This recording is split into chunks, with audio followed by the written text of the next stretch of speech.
자, 지금부터 수천 년에 걸친 인도 역사의 핵심만 아주 빠르고 정확하게 짚어보겠습니다. 4,000년, 정말 길죠? 하지만 걱정 마세요. 이 모든 역사를 다 훑을 건 아니고요. 오늘날의 인도를 만든 가장 중요한 사건들, 그 전환점들만 콕콕 짚어서 빠르게 따라가 볼 겁니다. 자, 그럼 그 시작점으로 가볼까요? 모든 이야기의 시작, 바로 기원전 2500년경 인더스강 유역입니다. 인도 최초의 문명이 바로 여기서 태동했죠. 이 인더스 문명 정말 대단했어요. 지금 봐도 놀라울 정도인데 하라파나 모헨조다로 같은 도시들을 보면요. 도로가 바둑판처럼 딱딱 맞아떨어지고 공중 목욕탕에 심지어 하수도 시설까지 있었단 말이죠.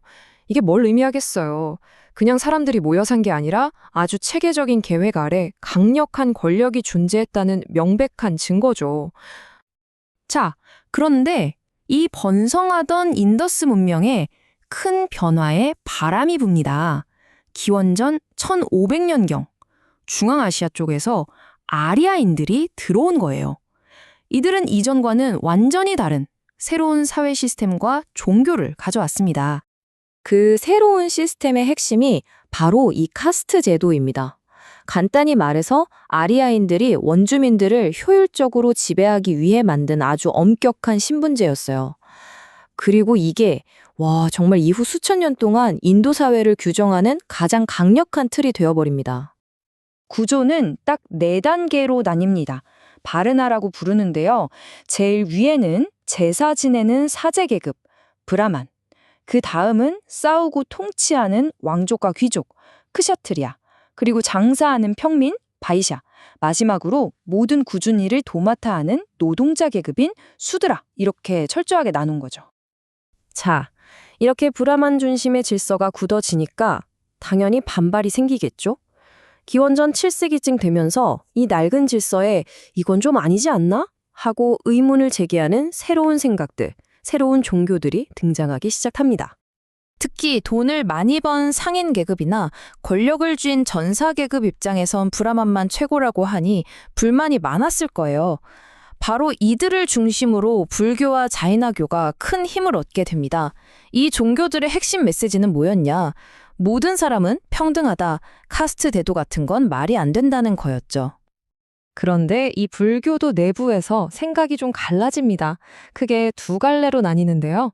하나는 나 자신의 해탈이 중요하다고 본 소승불교, 다른 하나는 나뿐만 아니라 모든 사람을 구원해야 한다고 본 대승불교, 가는 길이 달랐던 거죠.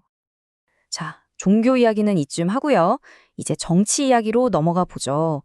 이 넓은 인도 땅을 처음으로 하나로 묶었던 강력한 통일 제국들의 시대입니다. 계기가 된 건 알렉산더 대왕의 침공이었어요. 이 외부의 충격에 맞서면서 인도 내부가 뭉치기 시작한 거죠. 그렇게 해서 등장한 최초의 통일 왕조가 바로 마우리아 왕조고요. 그 뒤를 이어서 쿠샨 왕조, 그리고 굽다 왕조가 차례로 북인도를 장악하면서 인도의 기틀을 다져나갑니다. 자, 마우리아 왕조 하면 이 사람을 빼놓을 수 없죠. 바로 아소카 왕. 처음에는 정복전쟁으로 어마어마한 영토를 차지했는데 그 과정에서 너무 많은 피를 본 거예요. 그래서 큰 충격을 받고 불교에 귀의합니다. 그 다음부터는 칼이 아니라 다르마라는 법과 도덕으로 나라를 다스리기 시작해요. 전국에 세운 불탑이나 돌기둥에 자신의 통치 철학을 새겨서 남겼는데 이게 아직도 남아있죠. 마우리아, 다음은 쿠션 왕조인데요. 여기는 문화 융합이 키워드입니다. 특히 카니슈카 왕 때 유행했던 간다라 미술을 보면 딱 알 수 있어요. 얼굴은 서양인 같은데 옷은 인도 스타일인 불상 보신 적 있죠? 이게 바로 그리스 로마 문화랑 인도 문화가 만난 결과물입니다. 그리고 정말 중요한 건 이때부터 부처님을 상징이 아니라 처음으로 사람의 모습으로 만들기 시작했다는 거예요. 그리고 이어서 등장하는 굽타 왕조. 이 시대를 한마디로 뭐라고 부르냐면요. 바로 인도 고전 문화의 황금기라고 합니다. 왜 황금기라고 불릴까요? 바로 이 시기에 오늘날 우리가 아는 인도적인 것들의 틀이 거의 다 완성됐기 때문입니다. 종교적으로는 브라만교가 지금의 힌두교 형태로 자리를 잡았고요. 사회적으로는 카스트 제도를 아예 법으로 딱 못 박아버렸어요. 문학, 미술 같은 문화 분야에서도 인도 고유의 색깔이 확고해진 시기가 바로 이 굽다 왕조 시대입니다. 자, 이렇게 힌두 문화가 꽃을 피웠는데 인도 역사에 또 한 번의 거대한 변화가 찾아옵니다. 바로 13세기부터 시작되는 이슬람 세력의 등장이죠. 이슬람 세력이 인도에 세운 첫 번째 왕조가 바로 델리 술탄 왕조입니다. 이들은 힌두교도 같은 비무슬림에게 지지야라는 세금을 매기면서 차별했어요. 그런데 아이러니하게도 이슬람이 내세운 신합회 평등 사상이 카스트 제도에 억눌려 있던 하층민들에게는 굉장히 매력적으로 다가왔습니다. 그래서 이슬람으로 개종하는 사람들이 많아졌죠. 델리 술탄 왕조 다음에 들어선 게 바로 그 유명한 무굴 제국입니다. 이 무굴 제국의 흥망성쇠는 딱 두 황제를 비교해보면 명확하게 보여요. 한 명은 힌두교도와 통합하려 했던 악발의 대제. 이 사람 때는 제국이 정말 잘 나갔죠. 반대로 다른 한 명은 이슬람 제일주의를 내세우며 힌두교를 탄압했던 아오랑제부.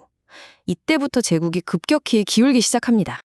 하지만 이 시기에도 문화는 계속 섞이고 발전했습니다. 힌두교와 이슬람이 만나서 시크교라는 새로운 종교가 태어나기도 했고요. 미술도 페르시아 스타일과 인도 스타일이 합쳐진 독특한 무굴 회화가 나왔죠. 그리고 건축, 타지마할 하나만 봐도 더 설명이 필요 없겠죠. 자, 이제 인도 역사의 마지막 퍼즐 조각이자 가장 격동적인 시기입니다. 바로 서양 세력, 영국의 지배와 그로부터 벗어나기 위한 처절한 독립투쟁의 이야기죠. 영국이 인도에 발을 들인 결정적인 계기는 1757년 플라시 전투였어요. 여기서 경쟁자였던 프랑스를 이기면서 사실상 인도의 주인이 됐죠. 물론 저항도 있었습니다. 100년 뒤에 세포이 항쟁이라는 거대한 반란이 일어났지만 영국은 이걸 아주 강력하게 진압해버려요.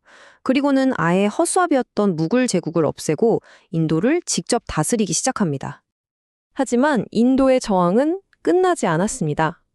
처음에는 인도 국민회의를 만들어서 우리에게도 자치권을 달라고 요구하는 수준이었어요. 그러다 간디가 등장하면서 판이 바뀝니다. 소금 행진 같은 비폭력, 불복종 운동으로 전 국민적인 저항을 이끌어냈죠. 그리고 마지막에는 네루가 자치권 정도로는 안 된다, 완전한 독립을 원한다고 외치면서 투쟁의 수위를 최고조로 끌어올립니다. 결국 오랜 투쟁 끝에 1947년 인도는 독립을 이뤄냅니다.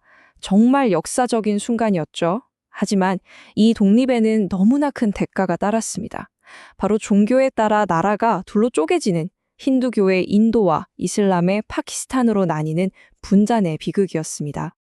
이렇게 독립과 동시에 분단이라는 엄청난 사건을 겪으면서 한 시대가 끝나고 또 다른 새로운 시대가 시작됩니다. 과연 이 거대한 아대륙은 앞으로 어떤 역사를 쓰게 될까요? 그 질문을 남기면서 오늘 이야기를 마무리하겠습니다.